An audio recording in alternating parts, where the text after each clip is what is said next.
بسم اللہ الرحمن الرحیم۔ السلام علیکم دوستو، اللہم صلی علی محمد و آل محمد۔ دوستو چلتے ہیں آج کی ویڈیو کی جانب۔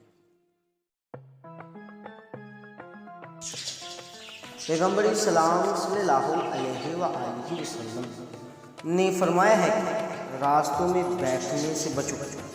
صحابہ کرام رضوان اللہ اجمعین نے عرض کیا کہ ہم تو وہاں بیٹھنے پر موجود ہیں، وہیں ہمارے بیٹھنے کی جگہ ہوتی ہے کہ جہاں ہم باتیں کرتے ہیں۔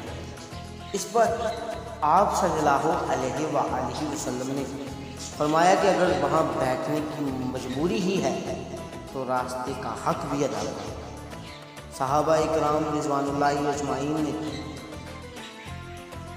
پوچھا راستے کا حق کیا ہے؟ آپ صلی اللہ علیہ وآلہ وسلم نے ارشاد فرمایا، نگاہ نیچی رکھنا، کسی کو اذیت دینے سے بچنا، سلام کا جواب دینا، اچھی باتوں کے لیے لوگوں کو حکم کرنا اور بری باتوں سے روکنا۔